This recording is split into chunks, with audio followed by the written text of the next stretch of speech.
akantu mu kkubo wabula omuggo gwokka so si nsawo newankubadde omugaati newankubadde effeeza mu nkoba zaabwe. Omulaba mbali musaasaane olumena kubeera na kanzu bbiri. Ate n'abagamba nti bwe muyingiranga mu nnyumba mubeeranga omukutuusa ole muvaayo. Yenna n'agaana okubakkiriza n'atabawulira. Bwe mpanga muvaayo n'enfufu y'ebigere byammwe mugikunkumulanga bategeerenga omusango gubaliko. Abagenda nga balangirira okwenenya nebagoba amasitaani mangi, abalwadde bangi ne basiiga omuzigo ne babawunya. Ebigambo by'Evangiri ebyo bikomye wano.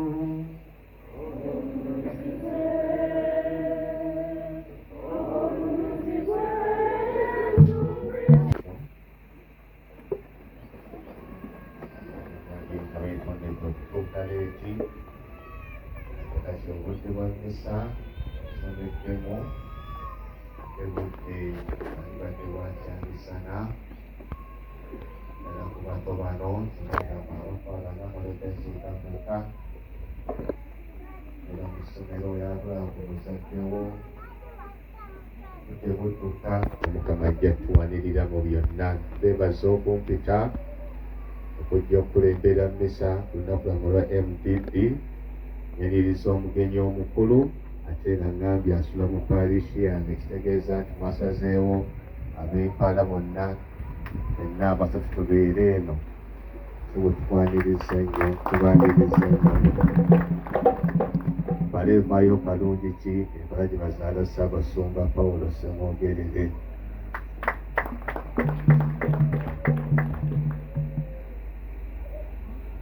Katukuza olunaku lwaffe lwa MDD. Njagala abaana balekera akalowoozo kamu akali mu birungi ebiva mu katemba, kuyimba n'okubeera kannakatemba. Kituyamba okuyiiya, kibangula obwongo bwaffe. When we involve ourselves in MDD, we sharpen our brains and become more creative. Kyannaku nnyo nti ennaku zino ensi tekyayiiya. Technology agonzezza buli kintu kyonna. Kati tuwulira ne artificial intelligence. N'amasimu gaffe ennaku zino gatukolera, gatuwandiikira bye twali tujja mu bwongo. Oteekamu obuteesi nti njagala ompandiikire ebbaluwa endagirire St. Cyprian w'eri, ng'essimu ekuwandiikira bulungi, ng'eteekamu n'amannya gonna, chat whatever. Byonna ng'ebireeta buki bulungi. Abaana abanafu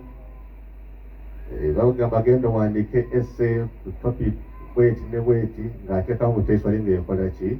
So tunafuyiza nnyo buki obwongo bwaffe. Awo nno bwe ndaba amasomero agakyawaayo obudde okuwa abaana okuyiiya, okutukozesa ebitone byabwe, ekyo kirungi nnyo. Mwebale nnyo, mwebalire ddala. Nga bwe bagambye ekindwisiza tuteekateeka ekijaguzo eky'emyaka 5 ekya St. Jude abayita ababiri.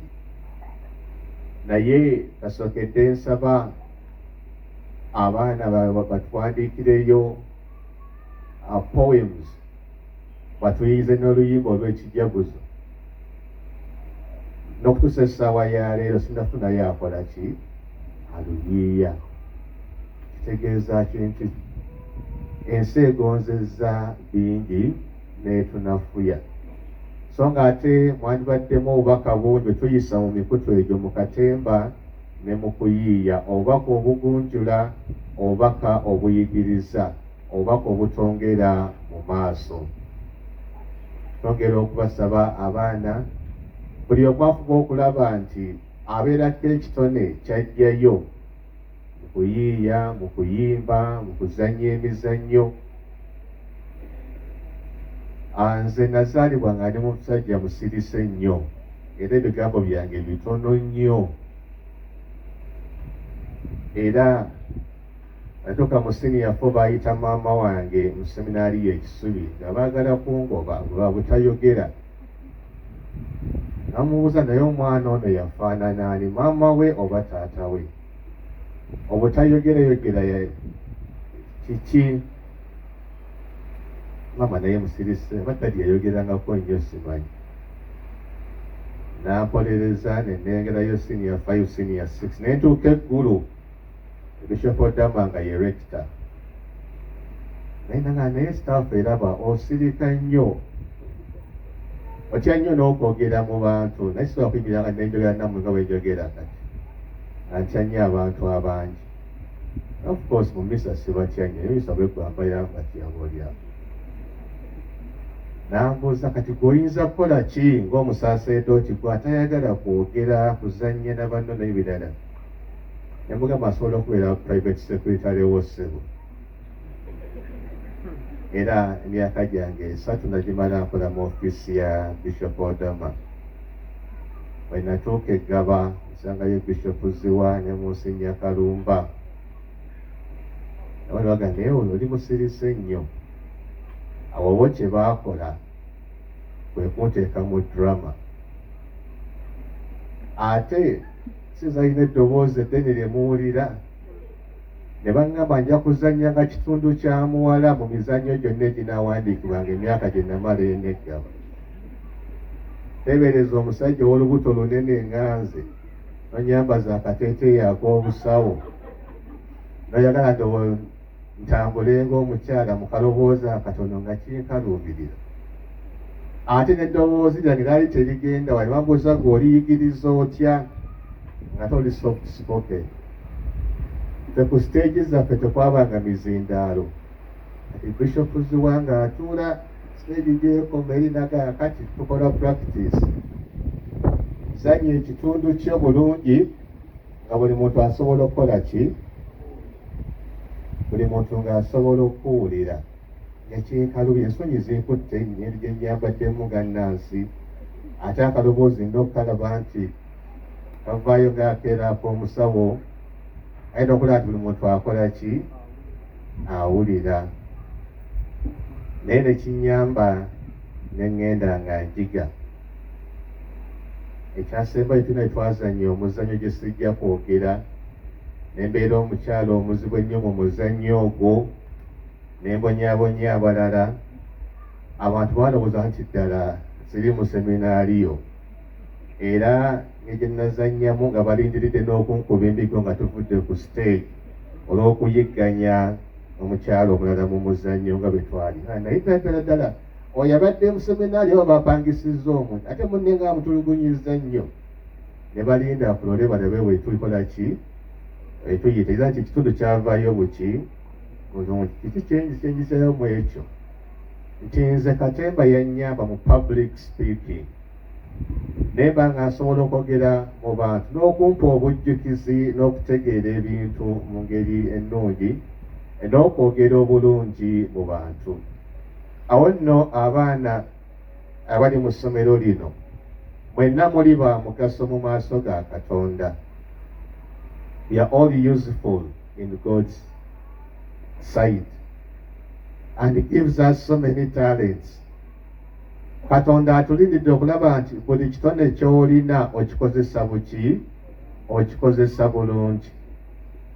Tuli bannabyabufuzi bangi abavudde mu Katemba ne bafuuka ate ba governors mu nsi ya America. Ba governors ab'omuwendo ennyo, naye ng'ate bavudde mu kuyiiya kuno. Awo nno buli mwana afuba okulaba nti ekitone kye akizimbulukusa, nga Yesu bw'atugamba eyafuna talenta 5 yazisaazamu n'afuna 10, n'owebiri n'afuna 4, omulala n'agiziika buziisi. Wano we tuzze temuzze kuziika talanta zammwe, naye muzze muzikozese. Ate tukozese bulungi ebitone ebyo okulaba nti tusitula omutindo gw'essomero lino, si ekyo kyokka, naye ate n'okubeera ab'omugaso mu nsi.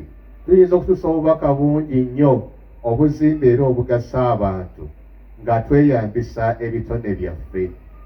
Tulaba abawandiisi bangi abali mu Nigeria n'awalala abaawandiika ennyo emizannyo n'obutabo obw'enjawulo naye nga batuusa obubaka obulungi eri abaki eri abantu nga tebeeyambisizza kulwana nakuleteekawo obutabanguko bwonna, naye nga bayita mu katemba batuusa obubaka obulungi obuzimba abantu.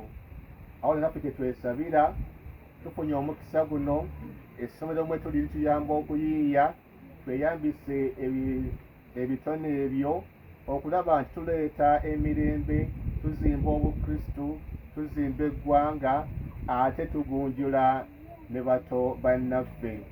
Yesu atuyigiriza nga bwe ŋŋambye buli muntu wa mugaso. Yasanga Amosi alunda ndiga n'amugamba genda obeere omulanzi, era omulimu ogwo Amosi n'agukola bulungi nnyo. N'abatuma abalala yabasanga eyo ku nnyanja n'abayita, olwaleero abatumye babiri bagende bakole omulimu. Kino kituyambe okukolera awamu. Era Drama Katemba yenna atuyigiriza okukolera awamu n'okukolagana obulungi. Nnyo Katonda atuyambe tutambulire wamu, tuzimbe essomero lyaffe mu byonna, ate tuveemu nga tuli baana bagunjufu abanaayamba eggwanga. Omukama abeere nammwe.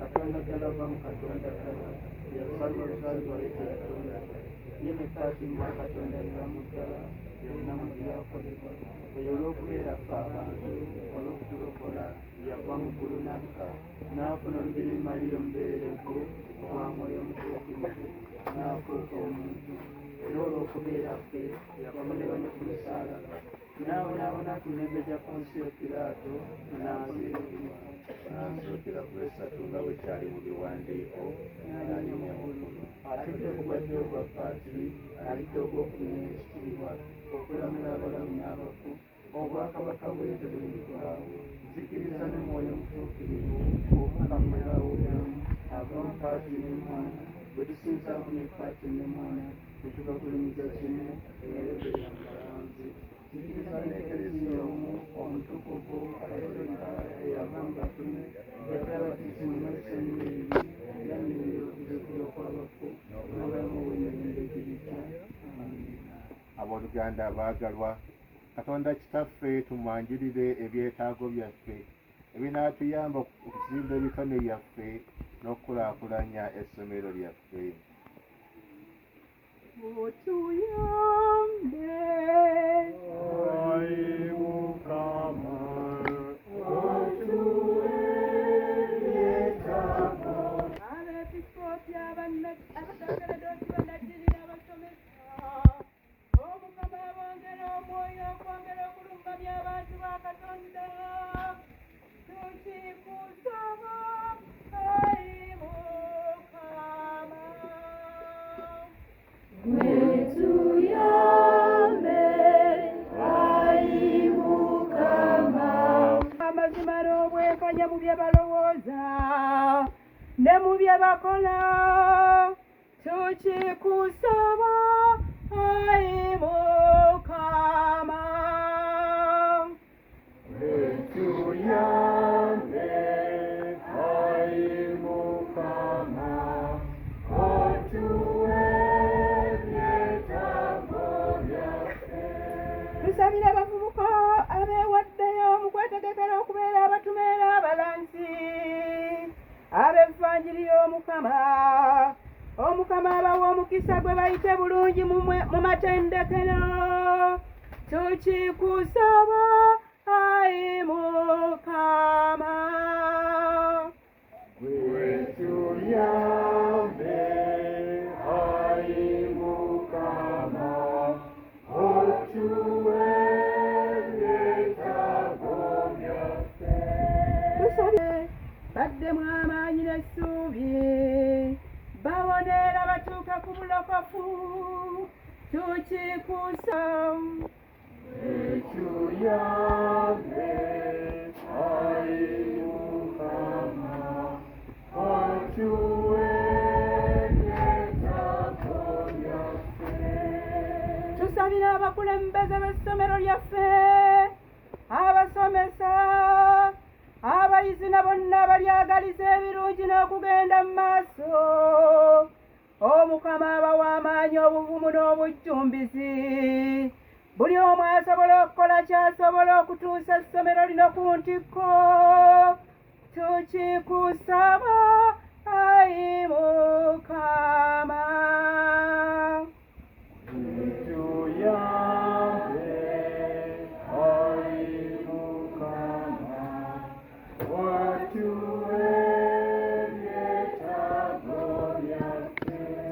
Naffe ffenna abeewaddeyo abeetabye mu kutendereza kuno okutukuvu.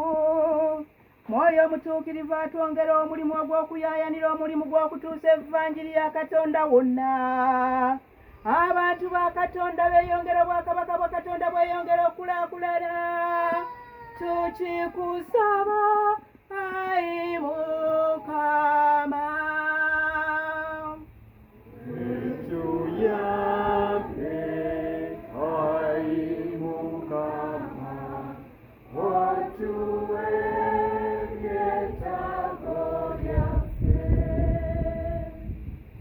Tukwegayiridde ayi Mukama, buliza n'ekisa okwegayirira kwaffe, otuwe bye tukwanjulidde. Tukikusaba nga tuyita mu Yesu Kristo Mukama waffe. Amiina. Abantu ba Katonda abaagalwa, katutuuleko tusumulule amakula gaffe ge twategese okutonera Omukama, tumuddize nga tusiima ebirungi enfaafa byatukolera.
Honorable Busiro South, Honorable Matovu Charles, Omukulu Katikkiro w'ekika kya Nakinsige, badirekita ab'essomero lino, abasomesa, abazadde n'abaana, nsanyuse nnyo okubalaba. Ngenda kukozesa eddakiika emu kitundu kubanga Master of Ceremony atugambye obudde bugayegaye. Erinnya Kibudde Kenneth, era nga ndi ssentebe w'abavubuka b'NUP mu bbendobendo lino.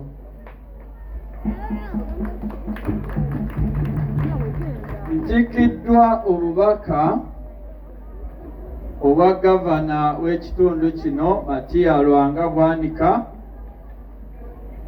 ampadde ebigambo 3 era kambiyiseewo mmanyi okwerabira, ate nga nange ndi musomesa mutendeke owa secondary, natendekebwa ku University of Buckingham e Bungereza, gye nava netandika okuweereza wano era nga mpeererezaawo mu Ntebe ku Entebbe Bright Secondary School. Awamu n'olwekyo nange ndi musomesa, nga nsomesa okubala ne physics ku ddaala erya secondary. Aŋŋambye nti musanyufu nnyo lwa nsonga yaliwo oluberyeberye ng'essomero lino litandika. Awamu n'olwekyo ate ng'abatandisi b'essomero lino bantu be era mikwano gye gya munda. Ensonga ey'okubiri. Ensonga ey'okusatu y'ey'olunaku ekitukaŋŋaanyiza wano leero, ebitone MDD.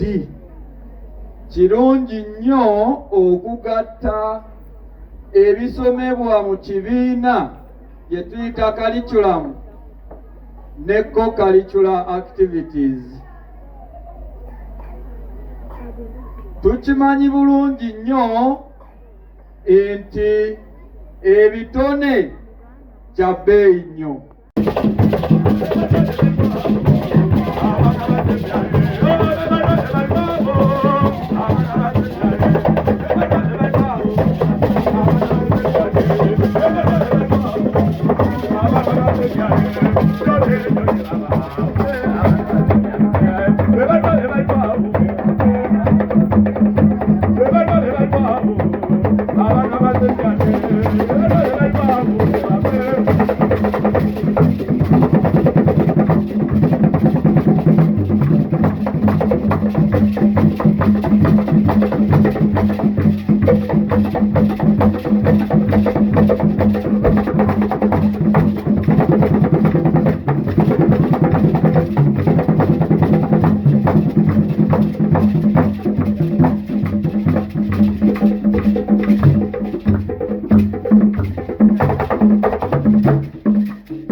tamaire togolo, omana tamaire togolo, omana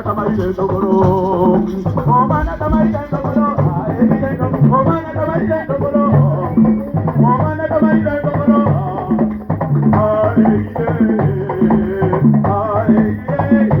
tamaire togolo, omana tamaire togolo, omana tamaire togolo, omana tamaire togolo, omana tamaire togolo, omana tamaire togolo.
Katika zifunye, chelewa kufugika. mulaba mbadde njoga lulinga sirina katatekele feneri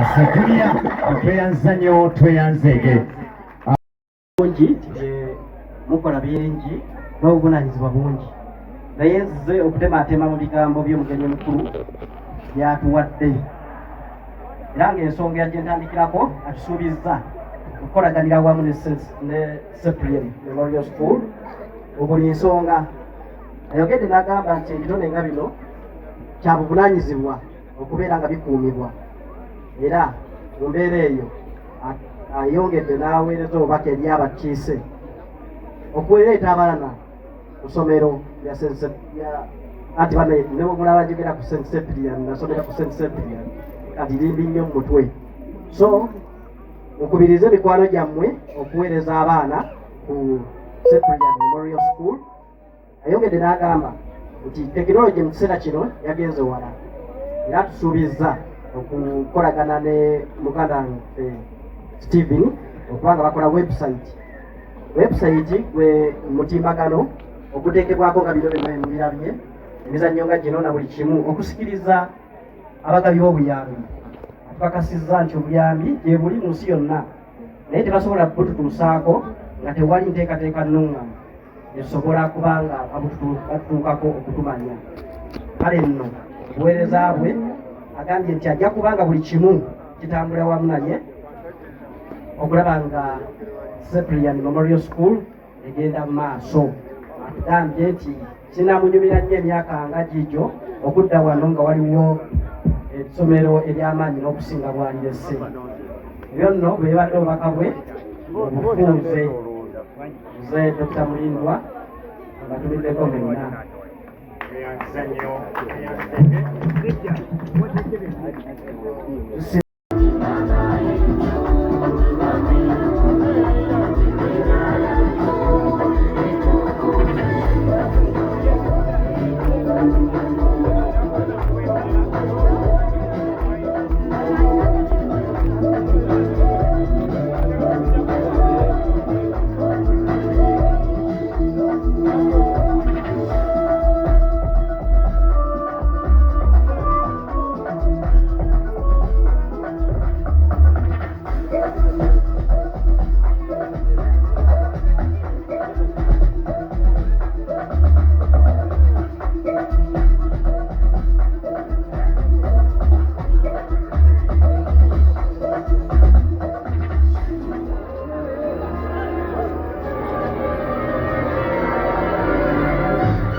Cyprian High School Memorial High School.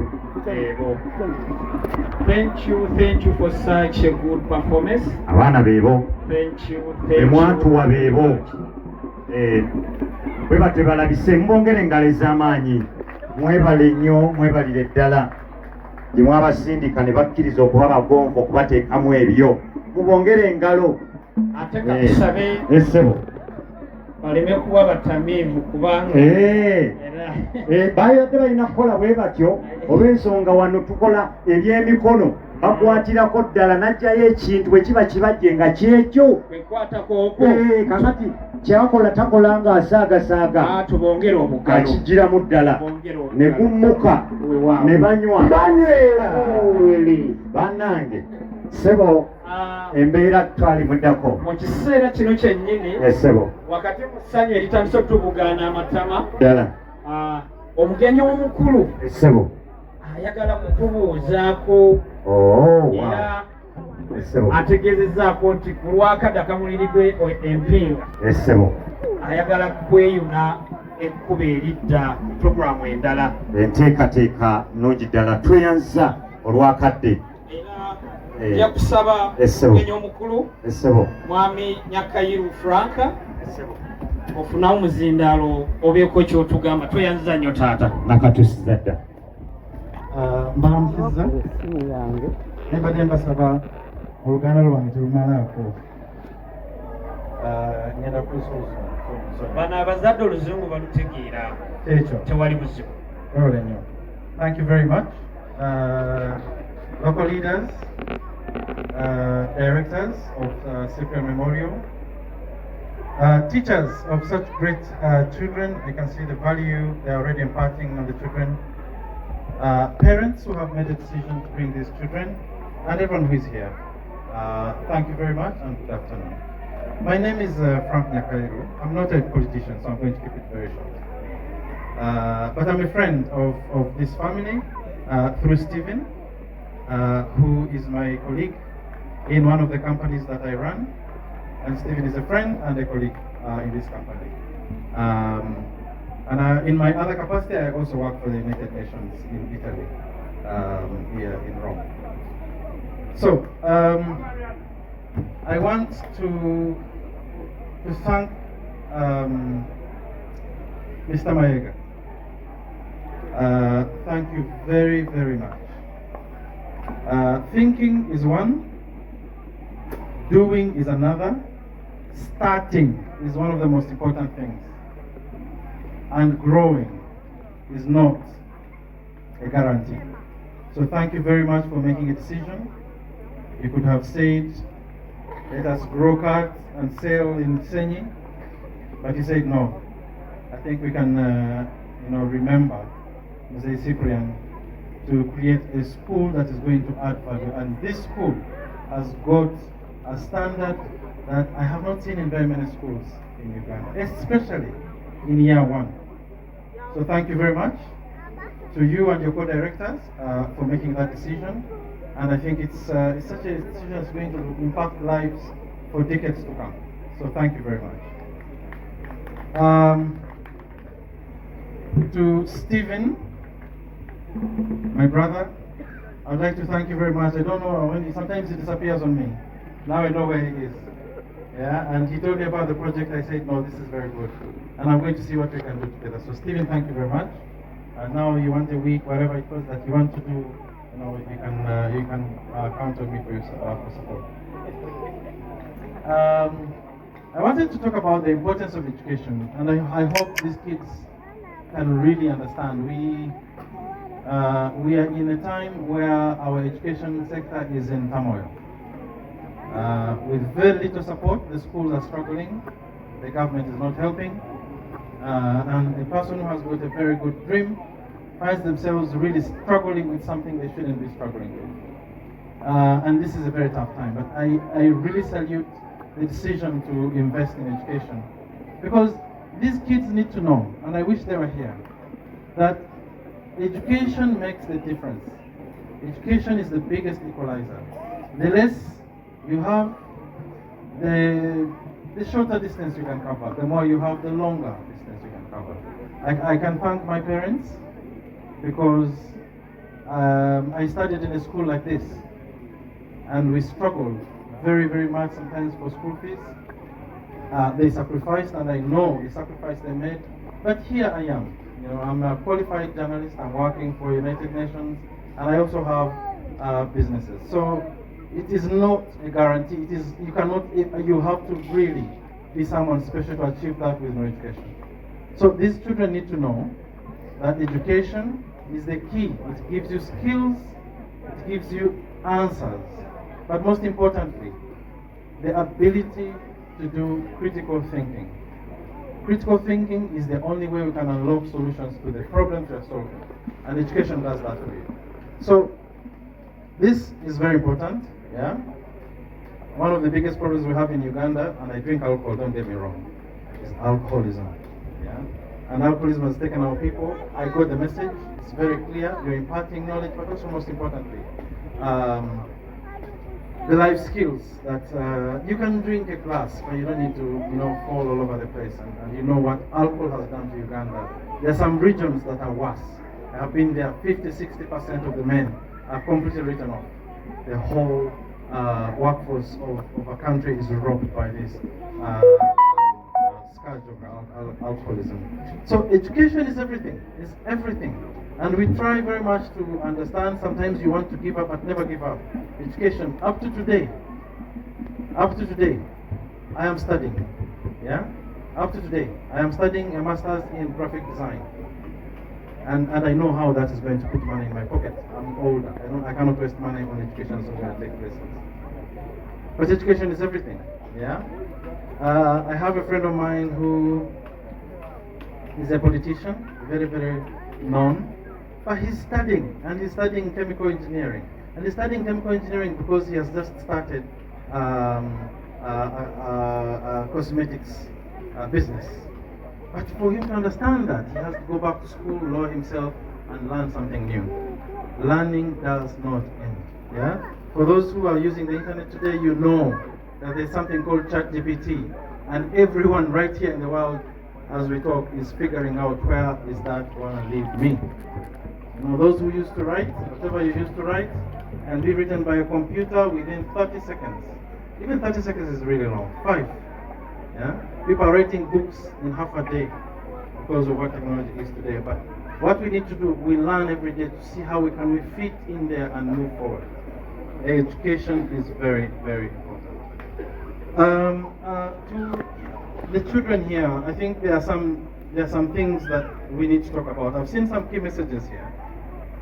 Be God-fearing. Keep time always. I think there is something there behind. Be confident and be smart. Now, I have been thinking about this. I don't know whose idea it is, but I suspect it's Stephen. Every time you meet someone new, they will look at you from the hair up to the shoe, but they are actually placing you in a certain box. And that box means I'm going to give this person 2 minutes of my time. I'm going to look down upon them. I'm going to respect them. Be smart. Be good looking. Take care of yourself. Taking care of yourself does not mean you need to have money. Be kept. Be smart. It's very important. Yeah. We are all not here by mistake. Be God-fearing. You know, we are here because someone created this beautiful earth and created the most sophisticated computer called the brain. This is something that is amazing, is a miraculous achievement, and that is something we shall always be thankful to God. So be God-fearing. But lastly, I'm going to talk about keeping time. Keeping time. I live in Italy, and I've been living there for 6 years. I come here a lot. We meet with Stephen. We talk with Stephen 3 times a week. Yeah, this is Stephen. I've trusted him to run one of my businesses in the airport, and he's doing a great job. So thank you very much again for donating such a very But in Italy, if you want to do something, let's say you have to catch a flight to go to another region or to another country. You have to wake up and catch a certain bus that comes at a certain time. That bus is going to take you to a train station. That train station takes exactly 27 minutes to the airport, but it won't come back for 30 minutes. So at the airport, you go in, you check in, you need 2 hours to go down. If you don't keep time, you're going to miss the first bus. The first bus will mean you'll miss the train will mean you'll miss the flight. You can't survive in that kind of, if you don't respect time, you can't survive. Yeah? You cannot survive in that kind of situation. In Europe, they always say the ship has sailed. When they say the ship has sailed, it is a very simple thing, and a lot of people go to even here in Mombasa it happens. They are what they call cruise ships. Very big ships, a meri. Yeah? Which people jump on and they go everywhere. But when that ship has left the dock like this, you're done. If you're not on the ship has gone, and you have to wait for 3 months, you know. So if the ship sails on you in life, it's not good. You'll never catch up. But it comes from one very simple discipline, to respect time. Now we have problems here. We find potholes, the road is broken, the trailer has blocked the road. So we have a lot of problems, but you know those problems, we live with them. Always keep time, anticipate them, yeah? Anticipate those problems and plan. So keeping time is very important. I could speak for a very long time, but I'm going to keep it very short. I would like to say this again. Thank you very much for starting this project. And the number of children you have, is it 56? It's amazing. And it's also very high quality students. And you can see how happy they are. And the English they're speaking, yeah, it's not common in this country. We are going backwards on language. Without language and being able to express yourself, it's difficult, very difficult. You cannot explain anything. This school, I felt very bad to see that there are no windows in there. I know, yeah, there are no windows in there. And when there's a storm, which means our students' books will get wet, or the teacher cannot teach, everything, there are challenges. So we're going to try and work together to make sure that, you know, the school goes to a level that we want to be. I've talked to Stephen, and I said, help is there. Help is out there. And you just need to know how to position yourself to go out there. You need to know how to run fundraising like we did here on the internet. And you say, I have a school, I have this number of children, and I would like to really elevate this school to a level where we can give these children good quality education. So, on top of all the things I've pledged, I'm going to work with Stephen to create a website for this school. And what does that mean? That will mean the website, the gentleman who talked about the video, that video will be on that website. Yeah? The pictures that you saw, beautiful pictures here of children performing, will be on that website. It is something. The group of parents and friends of the school will also be seen. You write a small article on this day, you know, at least 200 people joined us at the school and we had a big event. You tell people see something happen. This school is real, yeah? And you put it on your website. How does that help? If we run this fundraising we run today in a country like England, yeah? You'd have raised 25 times in 1 hour. In 1 hour. Everyone values education. Everyone sees what you're trying to do. And everyone really appreciates. And I would like to thank everyone who contributed here. You can solve these problems in no time. Yeah? But it's a journey. So, Stephen and I, the school has got its physical address. Yeah? But we are going to give it another life on the internet. Yeah? If someone puts in Google, St. Cyprian Memorial, it will be there with photos, with already ratings. Yeah? And if someone wants to see what exactly is this school about, there are pictures, there are videos and everything. Yeah? And there you can say, okay, we have a lot of problems, because a lot of organizations, governments, a lot of other schools want to help fellow schools in countries like Uganda. But if they can't find you where they are, they have to travel to come to here and see you, then there's a problem. So I'm going to work with Stephen. I work with Stephen on certain ways to see that we can do that. Then it will open up. It will open up and the sky is the limit. Lastly, and this is my last point, you're going to teach, and this is also touching on the power of the internet. You're going to have an ICT lab, which is something I beg going to be different from the ICT lab I went in 25, 30 years ago. Yeah? This ICT lab was just a very big desktop computer, no internet, and I was learning how to write a Word document and how to create an Excel document, how to save, how to retrieve on a floppy disk. Yeah? I want us to move on. Yeah? I expect, and I've told Stephen, he knows my standards are always very high, that I expect a proper ICT lab with computers that are constantly connected to the internet, that these children can be open to that world. Yeah? And I didn't see that in the budget, but I've also shared with him some solutions on how this school can be connected to the internet and everyone enjoys that very, very cheaply. Yeah, so we're going to try and work with that. It's not it's my first time, but it's not going to be the last time I'm going to come here. I come here very rarely, but Stephen is going to be my link in, and we're going to work together. So with those very few words, thank you very much, and I wish you all the best. The parents, teachers, directors, and the students who have disappeared, I think they're eating. I'd like to thank them very much. And I wish you all the best in this big journey. It's the first year. I wish I can be here in the 10th year and see how this thing has gone. Wow. So thank you very much, and have a great day ahead. Thank you so much. Tutambula basebo ne bannyabo muzikirize ebyogere nga bwe biri. Njagala nsooka okwaniriza basebo ne bannyabo nga twaniriza era twebaza mukadde waffe Father Kirumira Joseph eyatuwonze mu mikono gy'Omukama era n'atusabira emikisa gyonna gye tugenda okutambuliramu agasseeko wali abaasooka be mujja okulaba mu maaso eyo abatusabira emikisa mwe tutambulira basebo ne bannyabo okulaba nga tugenda mu maaso.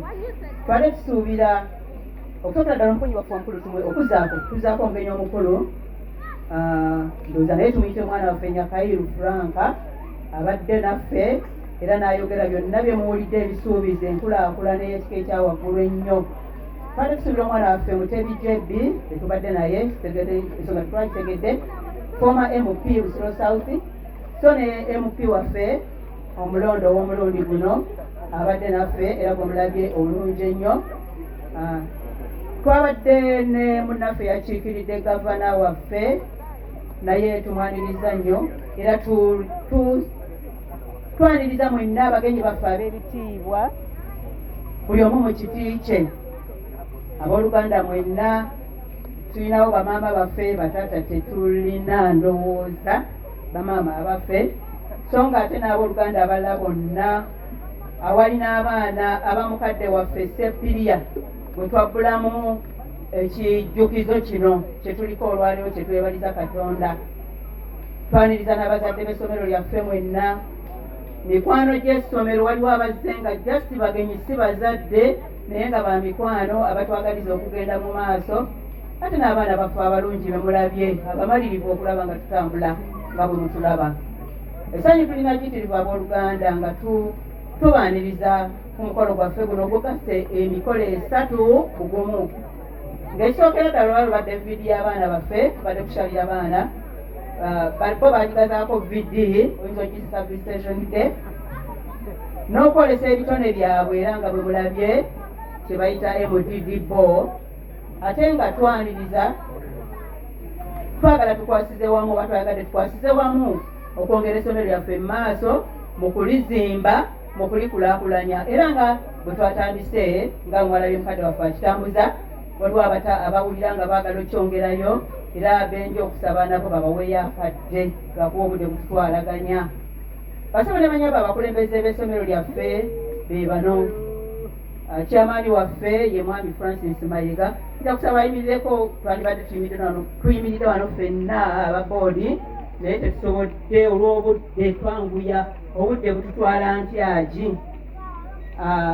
Kuliko omukyala Mayiga Anastasia ye vice chairperson ow'olukiiko olwo, mukyala Mbwerinye Maria Josephine oyo muwanika waffe bali bamuyita Baasa,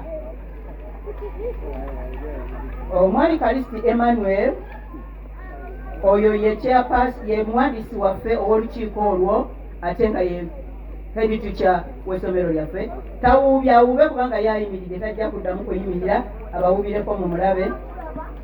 Omulongo Kato Mubiru Mike memba ku lukiiko olwo, omwami Kambugu Stephen memba ku lukiiko olwo, omwami Muyanja Vincent ate ne Sebulime Lawrence ne Semuyaba mulabyeko olwaleero oyo atera otulekerera bingi naye olwaleero ndabye nga naye azze.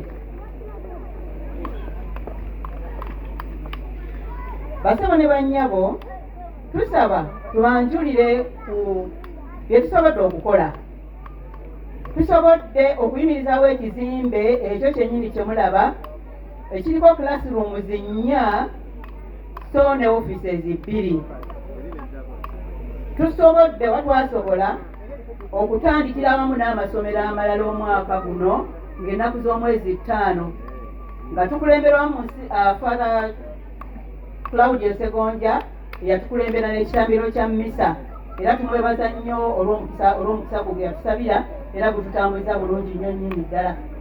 Twakulawo essomo lyaffe mu butongole tuli kwali kutandika ng'abalala naye ne tulikulawo mu butongole ng'ennaku z'omwezi 9 omwezi ogwokubiri omwaka guno gwennyini era mmisa eno yatukulemberwa Musinya Lawrence Semuso.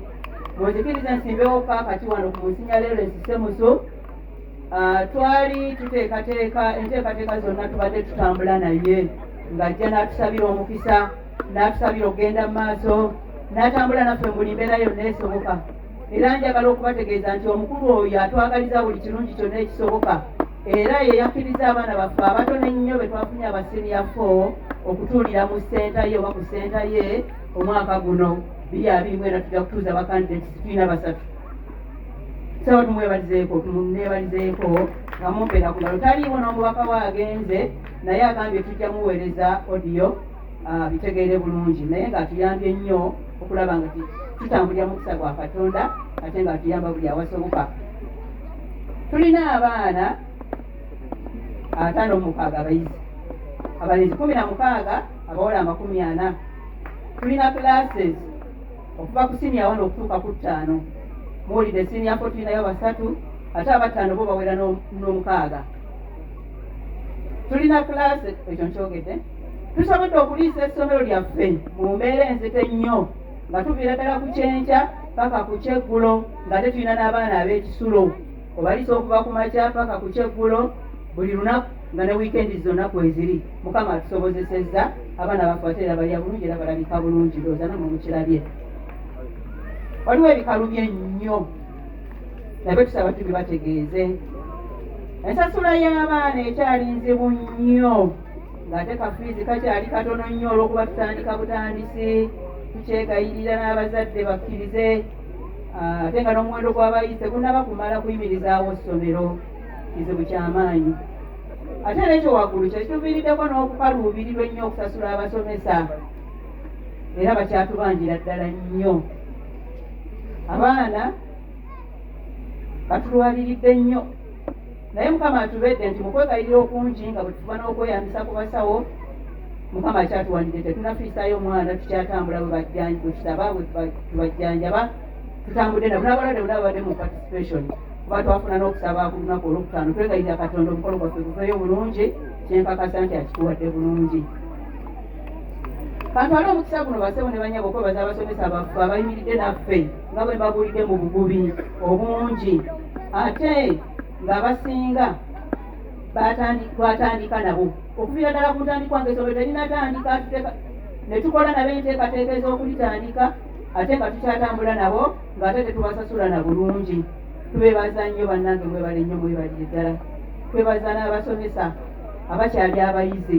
Wali abasomesa abajja nga bayizi nga naye nga yali mu luwummula mu kaseera ako n'ajja atuyambeko n'atukwatirako era mu baana abo. Mu bano tubadde ne omwana waffe Daphne Sekyondwa atuyambyeko mu lessons ezimu n'omwana waffe Pius Katerege yakaddayo batuyambyeko mu bbanga lyaffe kuba eribadde eryawummula nga teffeno tusoma. Twagala okwebaza abakola emirimu egy'enjawulo egiyimirizaawo essomero lyaffe nga Metron gwesaba naye abawumbireko bawaali Metron omukyalo oyo atulabirira abaana ekiro n'emisana. Twebaza kuuku waffe tayosa okujjamu magongamerero owummulamu oba waali oba yagenze oyo akola n'okwagala okuyitirivu ne bwomugamba leero akasente kabuze agamba tutandika butandisi tujja kwezimba. Twebaza kooki waffe bamuyita mumule bulimu Isaac, Coach Isaac. Akawonikako abo bakulabe wubako oyo yatwegattako mwaka kutamu eno twakabeera naye emyezi 2 naye yatukozeemu omulimu ogwo gwe mulabye. Nsaba mumuneebalizeeko bannange. Twebaza kooki waffe oyo yazze mu nnaku weeks 2 ziweze oba emu. Kooki mukulu mukwaya wonikako ku mukono oba owubeko bakulabe oyo atwegatteko mu weeks 2 zokka banaye ne batugyamu omulimu omulungi ogwo gwe mulabye. Banaye mwebale nnyo, mwebalire ddala. Twebaza mukulu boodi, mukulu kalooli abatukolerako emirimu egyo guno naguli okulaba nga essomero litambula. Wetaaga okwasa olukwa, wetaaga otuyonjezako, wetaaga byonna byonna nga bwe mubimanyi okulaba nti omulimu ebintu by'essomero bitambula bulungi. Tubebaliza ddala yatusaba Omukama abatuwere nnyo omukisa. Ebyetaago byaffe eby'essomero ebituli obubi ennyo bassebo ne bannyabu. Twetaaga mutwongera abaana. Omuwendo gw'abaana bwe gunaalinnyo oba oli awo n'ensasula y'abasomesa eneba tekyakaluba nnyo. N'olwekyo twesaba ate n'abazadde nga mutuwadde abaana mwongere okwekubiriza nammwe ensasula eyongere okulongookamu oba erongookemu okusinga bweri. Ebikozesebwa mu science lessons bannaffe babiyita lab equipment. Nabyo tetunnabifuna. Science zaffe tezinatambula bulungi ate nga twagala omutindo naffe tugende nga bwe gutambula.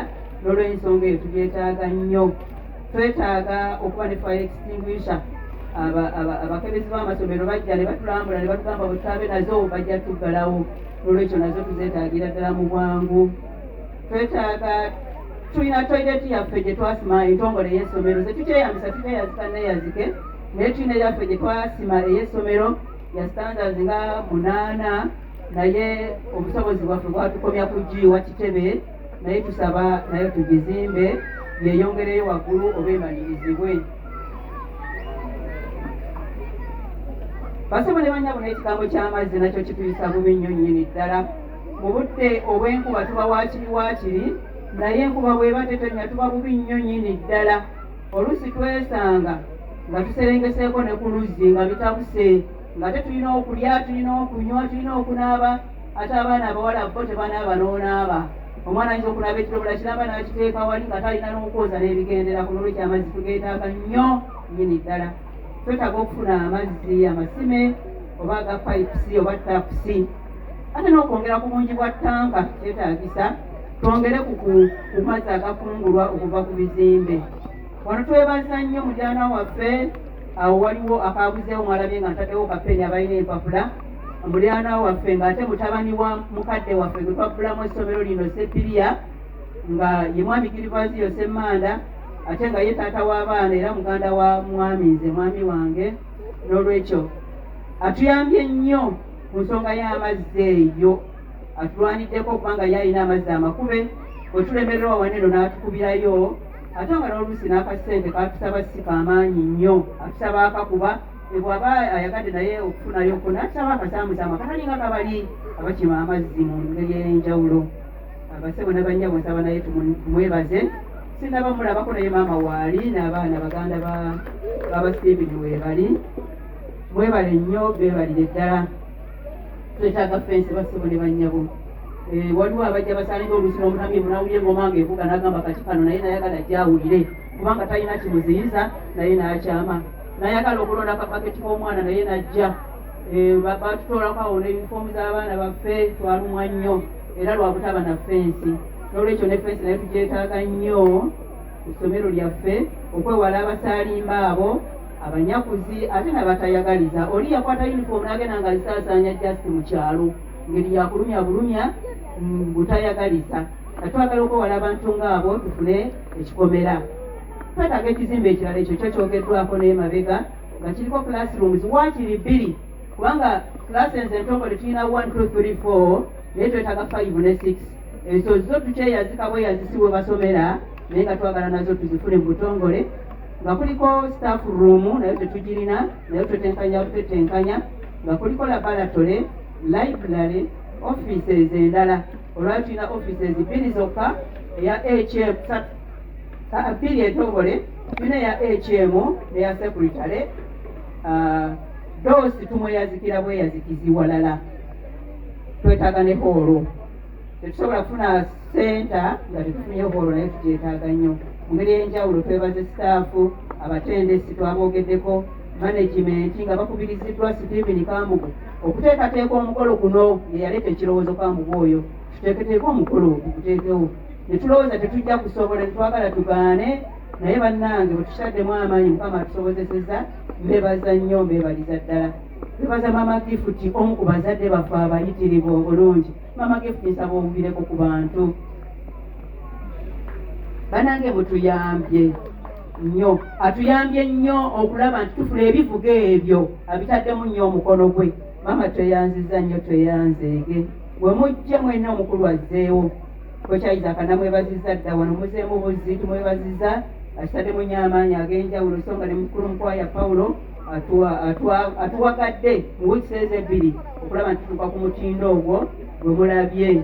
Ate era twebaze n'abaana baffe abakitaddemu okwagala singa ne mbaddemu okwagala ebbanga libadde teribamala kukola ekyo kye mulabye naye bakitaddemu nnyo okwagala ne basobola okukituusa awo bakituusiza. Nammwe abaana tubeebaza olw'okwevaamu n'okwagala okwo. Onzikirize twebaze abatuyambyeko okusobola okutambula omuli HM omwami Isanga Robert director owa HM owa Shining Stars yasobola ddala okutuwa entebe kwe twatuula ffe twatandika essomero nga tetulina wadde entebe n'emu. Omukulu oyo nsaba obuubeko n'atuwa entebe ze ng'agamba bange tebannaba kudda bulungi mugira mutuulako ne tutuulako okutuusa abaana be lwe badda n'alyoka azizaayo. Twebaza HM Topi n'amala n'atuweezize n'agamba nange nyina abatonotono ate entebe ziwerawera kuba agenze obwedda waali awo eyoyo ezize twakazizaayo nga atugambye waayi sikyalina nange zimmala twakazizaayo kati ebbanga sidde n'emabega. Batuwaniridde nnyo abo mu mbeera eyo mwebale nnyo mwebalire ddala. Oiza Topi n'ezo zitutuusiza ku ezo ze mulaba ezo ziriko ebipande ezo zaatuweebwa omwana waffe Arnold Mugwanya mu Bisaso family ku lwa Bisaso family. Maama yaliwo ku lwa family eyo. Maama nsaba oba okyaliwo? Maama akyaliwo? Maama oyo yatuzalye omwana omulungi oyo Mugwanya Arnold Mukama gwe yawa ye bebi we gwe yawa omukisa n'omutima omulungi ogwenkanidde awo. Teyakoma okuwona tuterako ne computer seti namba ejjudde era eri mu ofiisi ya mukulu wa ssomero. Banaye tweyanza nnyo tweyanzeege mutusobozesezza bye tutandisobodde.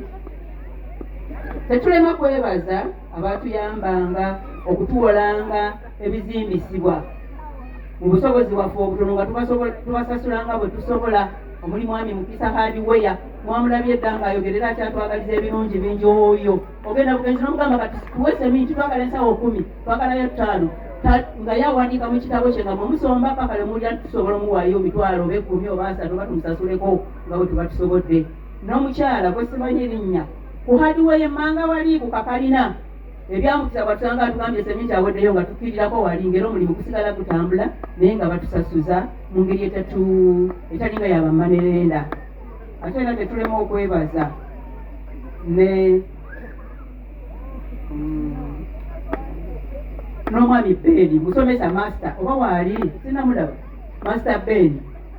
Master Ben oyo yaviira ddala mu holide nga tetunaba kutandika nga tukyepikaapikaawo n'atuzimbira nga tetulina ke tumusasula nali kati akyatubanja ne gurupu ye banaye Master Ben wooli wonna mu muntu sizaako obubaka nti yebale nnyo yebalire ddala yatuyamba nnyo okulaba nti tutuuse we tutuuse. Twebaza gavana waffe Matiya Lwanga Mwanika yali omugenyi waffe omukulu ku mukolo guli gwe mbagambye Musinyase Musigo yatukulemberamu n'ekitambiro yali omugenyi waffe omukulu n'atuwa okugenda mu maaso nga tatutaddeeko obukwakulizo ng'abannabyabufuzi bwe bakola n'atuwa ne tugendera ndi kati abadde wakubeerawo tasobodde atusindikidde mubaka kitegeeza ali wamu naffe ebbanga lyonna era tusuubiza okutambula naffe okutuyamba okulaba nga tutuuse ku mutindo ogwegombesa.